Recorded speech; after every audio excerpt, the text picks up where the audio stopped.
Hi friends, എല്ലാവർക്കും നമസ്കാരം. അപ്പോൾ ഇന്ന് കുക്കറിൽ ഉണ്ടാക്കാൻ പറ്റുന്ന നല്ല ടേസ്റ്റി ആയിട്ടുള്ള, അതായത് റെസ്റ്റോറൻറ്റ് സ്റ്റൈലുള്ള നല്ലൊരു പനീർ കറിയാണ് കേട്ടോ കാണിക്കുന്നത്. ഇത് നമുക്ക് ഏതാണ്ട് ഒരു പനീർ ബട്ടർ മസാലയുടെ നല്ലൊരു ടേസ്റ്റാണിത്. വളരെ എളുപ്പത്തിൽ ഉണ്ടാക്കാം. നമ്മളിങ്ങനെ കുറേ നേരം വഴറ്റി കഷ്ടപ്പെടുക അതൊന്നും വേണ്ട. അപ്പോൾ നമുക്ക് കണ്ടു നോക്കാം എങ്ങനെയാണ് ഉണ്ടാക്കുന്നതെന്ന്. അപ്പോൾ നമ്മുടെ ചാനൽ സബ്സ്ക്രൈബ് ചെയ്യാത്തവരുണ്ടെങ്കിൽ സബ്സ്ക്രൈബ് ചെയ്യാനും ഫോളോ ചെയ്യാനൊന്നും മറക്കണ്ട കേട്ടോ. അപ്പോൾ അതിന് വേണ്ടിയിട്ടുള്ള ഇൻഗ്രീഡിയൻസ് ആണ് 5 മീഡിയം സൈസിലുള്ള തക്കാളിയാണ് എടുത്തിരിക്കുന്നത്. 5 മീഡിയം സൈസിലുള്ള തക്കാളിയാണെങ്കിൽ 2 മീഡിയം സൈസിലുള്ള സവാളയാണ് എടുക്കേണ്ടത് കേട്ടോ. അതാണ് അതിൻ്റെ ഒരു കണക്ക്. തക്കാളി നല്ല റെഡ് കളറിലുള്ള നല്ല പഴുത്ത തക്കാളി വേണം എടുക്കാൻ. ഞാൻ എടുത്തത് ഇങ്ങനെ അധികം പുളിയില്ലാത്ത നല്ല പഴുത്ത തക്കാളിയാണ്. അപ്പോൾ അപ്പോഴാണ് നല്ല ടേസ്റ്റ് കിട്ടുക. ഇനി ഈ തക്കാളിയും സവാളയും അരയ്ക്കണം, വേറെ വേറെ അരയ്ക്കണം. സവാള നല്ലൊരു തരിതരിപ്പായിട്ട് അരച്ചാൽ മതി സവാള. തക്കാളി നന്നായിട്ട് അരച്ചെടുക്കാം. പിന്നെ ഇതിലേക്ക് വേണ്ടത് അണ്ടിപ്പരിപ്പ് അരച്ചതാണ്. അണ്ടിപ്പരിപ്പ് ഒരു 12 മുതൽ 15 വരെ എടുക്കാം കേട്ടോ. അത് ഒന്ന് വെള്ളത്തിലിട്ടിട്ട് ഒന്ന് ബോയിൽ ചെയ്യുക. ഒന്ന് തിളപ്പിച്ച് കഴിഞ്ഞാൽ പെട്ടെന്ന് സോഫ്റ്റായി കിട്ടും. അല്ലെങ്കിൽ ചൂടുള്ള വെള്ളത്തിൽ ഒരു 10 മിനിറ്റ് ഇട്ട് വെച്ചാലും മതി. എന്നിട്ട് അത് നന്നായിട്ട് അരച്ചെടുക്കുക. ഈ കശുവണ്ടിക്ക് പകരം, അതായത് കാഷ്യൂവിന് പകരം നിങ്ങൾക്ക് ബദാം എടുക്കാം. ബദാം എടുത്താലും നല്ല ടേസ്റ്റ് തന്നെയാണ്. ഞാൻ ബദാം വെച്ചിട്ട് ഉണ്ടാക്കാറുണ്ട്. ഇനി ഇതാ കുക്കർ അടുപ്പത്ത് വെച്ചിട്ടുണ്ട്. അതിലേക്ക് 5-6 ടേബിൾ സ്പൂൺ എണ്ണ ഒഴിക്കുക കേട്ടോ. എണ്ണ ചൂടായി വരുമ്പോൾ അതിലേക്ക് 1/4 ടീസ്പൂൺ ചെറിയ ജീരകമാണ് ചേർക്കുന്നത്. അപ്പോൾ ചെറിയ ജീരകം ചേർത്തിട്ട് ഒന്ന് പൊട്ടി വരുമ്പോൾ തരിതരിപ്പായിട്ട് അരച്ച സവാള ചേർക്കുക കേട്ടോ. അപ്പോൾ സവാള അങ്ങനെ മയത്തിൽ അരയ്ക്കേണ്ട, ചെറിയൊരു തരിതരിപ്പോട് കൂടിയിട്ട് അരച്ചെടുത്താൽ മതി. എന്നിട്ടൊരു മീഡിയം ഫ്ലെയിമിൽ വെച്ചിട്ട് ഇതൊന്ന് വഴറ്റുക. ഈ സവാള ഒന്ന് ചെറുതായിട്ട് വഴന്ന് വരുമ്പോൾ ഇതിലേക്ക് തക്കാളി ചേർക്കാം.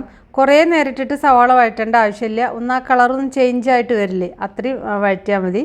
ഇനി ഈ തക്കാളി അരച്ചതും കൂടിയും ചേർത്തിട്ട് ഫ്ലെയിം ഒന്ന് കൂട്ടി വയ്ക്കുക. അതിലത്തെ വെള്ളമൊക്കെ ഒന്ന് വറ്റണം. ഫ്ലെയിം ഒന്ന് കൂട്ടി വെച്ച് കഴിഞ്ഞാൽ പെട്ടെന്ന് വെള്ളം വറ്റും. ഇതിലിങ്ങനെ അധികം മസാലയൊന്നും വേണ്ട. ഇതിലേക്ക് ഒരു നുള്ള് മഞ്ഞൾപ്പൊടി കൂടി ചേർത്തിട്ടുണ്ട്. പിന്നെ അതുപോലെ തന്നെ മുളക് പൊടി ചേർക്കാം. 1 അല്ലെങ്കിൽ ഒരു 1.5 ടീസ്പൂൺ വരെ മുളക് പൊടി ചേർക്കാം കേട്ടോ. ഞാനിപ്പോൾ കാശ്മീരി ചില്ലി പൗഡറും അതുപോലെ തന്നെ എരിവുള്ള മുളക് പൊടിയും കൂടി മിക്സ് ആക്കിയിട്ടാണ് ചേർക്കുന്നത്. അപ്പോൾ നിങ്ങൾ നിങ്ങളുടെ എരിവ് നോക്കിയിട്ട് അതിനനുസരിച്ച് ചേർക്കുക. കൂടുതൽ എരിവ് വേണമെങ്കിൽ അതിനനുസരിച്ച് ചേർക്കാവുന്നതാണ് കേട്ടോ. പൊതുവെ ഈ കറി ഇങ്ങനെ വല്ലാതെ സ്പൈസി ആയിരിക്കില്ല. ഇതിലേക്ക് ഇനി 1 ടീസ്പൂൺ മല്ലിപ്പൊടിയാണ് കേട്ടോ ചേർക്കുന്നത്. മല്ലിപ്പൊടിയൊന്നും അധികം ഇതിൽ ചേർക്കില്ല. ഇപ്പോൾ ഫ്ലെയിം ഒന്ന് കൂട്ടി വയ്ക്കുക. വല്ലാതെ വെള്ളം വറ്റി വരുമ്പോൾ മീഡിയം ഫ്ലെയിമിലോട്ട് മാറ്റുക കേട്ടോ. അതുവരെ ഹൈ ഫ്ലെയിമിൽ വെക്കാം. ആ വെള്ളം മൊത്തം വറ്റണം. പിന്നെ ഇതിലേക്ക് ചേർക്കുന്നത് 1 ടീസ്പൂൺ ഇഞ്ചി വെളുത്തുള്ളി പേസ്റ്റാണ് കേട്ടോ. അപ്പോൾ ഇത് ഇഞ്ചി വെളുത്തുള്ളി പേസ്റ്റ് ചേർത്തിട്ടില്ലെങ്കിൽ ഇത് നല്ല ടേസ്റ്റാണ്. അതില്ലാതെ ഞാൻ ഉണ്ടാക്കാറുണ്ട്. ഞാൻ സാധാരണ എപ്പോഴും ഉണ്ടാക്കുന്നൊരു കറിയാണ് കേട്ടോ ഇത്. ഞാനിപ്പോൾ ഇത് ഹൈ ഫ്ലെയിമിലാണ് വെച്ചിരിക്കുന്നത്. അപ്പോൾ തുടരെ ഇളക്കിക്കൊണ്ടിരിക്കുക, അടിയിൽ പിടിക്കാതിരിക്കാൻ നോക്കുക. അങ്ങനെ ആകുമ്പോൾ പെട്ടെന്ന് ആ വെള്ളമൊക്കെ വറ്റി വരും. പെട്ടെന്ന് ഉണ്ടാക്കാൻ പറ്റുന്ന ഒരു കറിയാണ് കേട്ടോ അത്. അപ്പോൾ ഇതാ തക്കാളിയിലത്തെ വെള്ളം നന്നായിട്ട് വറ്റിയിട്ടുണ്ട്. കംപ്ലീറ്റ് ആയിട്ട് വറ്റണം കേട്ടോ. വറ്റി കഴിഞ്ഞ് കഴിഞ്ഞാൽ അങ്ങനെ സൈഡിൽ ഇങ്ങനെ എണ്ണ തെളിഞ്ഞ് വരാൻ ഇങ്ങനെ തുടങ്ങും. ആ സമയത്ത് ഇതിലേക്ക് ഒരു 1/4 കപ്പ് വെള്ളം ഒഴിക്കുക. നല്ല ചൂടുള്ള വെള്ളം തന്നെ ഒഴിക്കണം കേട്ടോ, പച്ചവെള്ളം ഒഴിക്കരുത്. 1/4 കപ്പ് മുതൽ 1 കപ്പ് വരെ ഒഴിക്കാം. പക്ഷേ ആദ്യം 1/4 കപ്പ് ഒഴിച്ചാൽ മതി. കാരണം ഇതിൽ വെള്ളം കൂടിക്കഴിഞ്ഞാൽ പിന്നെ ഇതിനൊരു ടേസ്റ്റ് ഉണ്ടായിരിക്കില്ല. പിന്നെ നമുക്ക് കറി ഉണ്ടാക്കി കഴിഞ്ഞിട്ട് വേണമെങ്കിൽ പിന്നെ ഒഴിക്കാവുന്നതേ ഉള്ളൂ ചൂടുള്ള വെള്ളം. അപ്പോൾ ഞാനിപ്പോൾ ഒരു 1/4 കപ്പിൻ്റെ അടുത്ത് വെച്ചിട്ടാണ് വെള്ളം ഒഴിച്ചിരിക്കുന്നത്. ഞാനിപ്പോൾ ഇതിലേക്ക് ആവശ്യത്തിനുള്ള ഉപ്പ് ചേർത്തിട്ടുണ്ട് കേട്ടോ. ഉപ്പ് ചേർത്ത വീഡിയോ ഇതിൽ പെട്ടിട്ടില്ല. അപ്പോൾ ഉപ്പ് കൂടി ചേർക്കുക. എന്നിട്ട് അതൊക്കെ ടേസ്റ്റൊക്കെ നോക്കുക. ഇനി ഇതിൽ ഉപ്പ് ചേർത്തിട്ടില്ല എന്ന് നിങ്ങൾ പറയരുത് കേട്ടോ. ഉപ്പൊക്കെ ഞാൻ ചേർത്തിട്ടുണ്ട്. ഇനി ഇത് അടച്ചു വെച്ചിട്ട് ഹൈ ഫ്ലെയിമിൽ ഒരു വിസിൽ വന്നതിന് ശേഷം ലോ ഫ്ലെയിമിലോട്ട് മാറ്റുക. ലോ ഫ്ലെയിമിലോട്ട് മാറ്റിയിട്ട് 1-2 വിസിൽ വന്നാൽ ഫ്ലെയിം ഓഫ് ചെയ്യുക കേട്ടോ. അപ്പോൾ അതാ കണ്ടില്ലേ, കറിയൊക്കെ റെഡി ആയിട്ടുണ്ട്.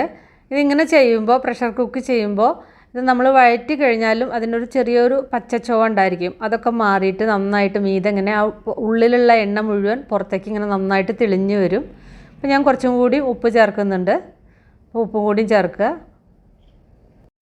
ഇനി ഇതിലേക്ക് കശുവണ്ടി അരച്ചത്, അതായത് കാഷ്യൂ അരച്ചതും കൂടിയും ചേർത്തിട്ട് ഒന്ന് നന്നായിട്ടൊന്ന് തിളപ്പിക്കുക. പിന്നെ ഇതിലേക്ക് ആവശ്യത്തിനുള്ള ഗരം മസാല ചേർക്കുക. ഞാനിപ്പോൾ 1 ടീസ്പൂൺ ചേർത്തിട്ടുണ്ട്. പിന്നെ കസൂരി മേത്തി കൂടിയാണ് ചേർത്തിരിക്കുന്നത് കേട്ടോ. കസൂരി മേത്തി ഒരു 1.5 ടീസ്പൂൺ വരെ ചേർക്കാം. കസൂരി മേത്തി എപ്പോഴും ചേർക്കുമ്പോൾ ഒന്ന് കയ്യിലിട്ട് ഒന്ന് ഞെരടിയിട്ട് ചേർത്താൽ മതി. അങ്ങനെ തണുത്ത് പോയാൽ ഒരു തവയിലിട്ടിട്ട് ഒന്ന് ചൂടാക്കുക, എന്നിട്ട് ഒന്ന് പൗഡറാക്കിയിട്ട് ചേർത്താൽ മതി കേട്ടോ. ഇനി ഇതിലേക്ക് ഒരു 250 ഗ്രാം, അതായത് 250 ഗ്രാം പനീറാണ് ചേർക്കുന്നത്. പനീറിന് അങ്ങനെ കണക്കൊന്നുമില്ല കേട്ടോ. 300 ഗ്രാംസ് മുതൽ 400 ഗ്രാംസ് വരെയൊക്കെ ചേർക്കാം. നമുക്ക് കൂടുതൽ വേണമെങ്കിൽ കൂടുതൽ ചേർക്കാം. ഇതൊരു 6 പേർക്കുള്ള കറി ഉണ്ടായിരിക്കും. പിന്നെ എല്ലാം കഴിഞ്ഞ് ഏറ്റവും അവസാനമാണ് പനീർ ചേർക്കാവൂ. കാരണം പനീർ ചേർത്ത് കഴിഞ്ഞാൽ പിന്നെ 1 മിനിറ്റ് ഒന്ന് തിളപ്പിച്ചാൽ മതി. അതുകൊണ്ട് തന്നെ നല്ല ഫ്രഷ് ആയിട്ടുള്ള പനീർ തന്നെ യൂസ് ചെയ്യുക. കൂടുതൽ നേരം പനീർ തിളപ്പിച്ച് കഴിഞ്ഞാൽ പനീർ ഹാർഡായി പോവും. പിന്നെ അതിൻ്റെ ടേസ്റ്റൊക്കെ നഷ്ടപ്പെടും. ഒരു റബ്ബറി ആയിട്ട് മാറും. അത് അതിൽ പ്രോട്ടീൻ റിച്ച് ആവുക കാരണം അധികം നേരം ഇട്ടിട്ട് തിളപ്പിക്കരുത്. ഇതിലേക്ക് 2-3 ടേബിൾ സ്പൂൺ ഫ്രഷ് ക്രീം ചേർത്താൽ നല്ലതാണ്. അതിപ്പോൾ നിങ്ങളുടെ കയ്യിൽ പാലിൻ്റെ പാടുണ്ടെങ്കിൽ അതിലേക്ക് കുറച്ച് പാൽ ചേർത്തിട്ട് ഒന്ന് അടിച്ചിട്ട് ചേർത്താലും മതി. നല്ല ടേസ്റ്റാണ് ഫ്രഷ് ക്രീം ഉണ്ടെങ്കിൽ. ഞാനിപ്പോൾ ചേർത്തിട്ടില്ല, കാരണം ഫ്രഷ് ക്രീം ഇല്ലാതെയും ഇത് ഉണ്ടാക്കാവുന്നതാണ്. പക്ഷേ ഫ്രഷ് ക്രീം ചേർത്ത് കഴിഞ്ഞാൽ ഒരു പ്രത്യേക ടേസ്റ്റ് തന്നെയാണ്. അപ്പോൾ നിങ്ങൾ ഉണ്ടെങ്കിൽ ഒരു 2-3 ടേബിൾ സ്പൂൺ ചേർത്തോളൂ. കുട്ടികൾക്കൊക്കെ എന്തായാലും ഇഷ്ടപ്പെടും. കുറച്ച് മല്ലിയില കൂടി ഇതിലേക്ക് ചേർക്കുക. പിന്നെ നമുക്ക് ആ പുറത്തുനിന്നൊക്കെ വാങ്ങിക്കുന്ന ഒരു ഫ്ലേവറും ടേസ്റ്റൊക്കെ കിട്ടാൻ വേണ്ടിയിട്ട് ഇതിലേക്ക് കുറച്ച് കെച്ചപ്പ് അല്ലെങ്കിൽ ടൊമാറ്റോ സോസ് ചേർക്കുക കേട്ടോ. അപ്പോൾ കെച്ചപ്പ് ഉണ്ടെങ്കിൽ അത് ചേർക്കുക, അല്ലെങ്കിൽ ടൊമാറ്റോ സോസ് ആയാലും മതി. അപ്പോൾ അത് ചേർക്കുക. ഇതില്ലാത്തവർ ഇതിലേക്ക് കുറച്ച് പഞ്ചസാര ചേർത്താലും മതി. ഇത് ചേർക്കുമ്പോൾ പിന്നെ പഞ്ചസാരയുടെ ഒരു ആവശ്യം വരില്ല, കാരണം ഇതിൽ നല്ല ആവശ്യത്തിനുള്ള മധുരമുണ്ട്. കറിക്ക് ഇങ്ങനെ പുളി തോന്നുകയാണെങ്കിൽ കുറച്ച് പഞ്ചസാര ചേർത്തോളൂ കേട്ടോ.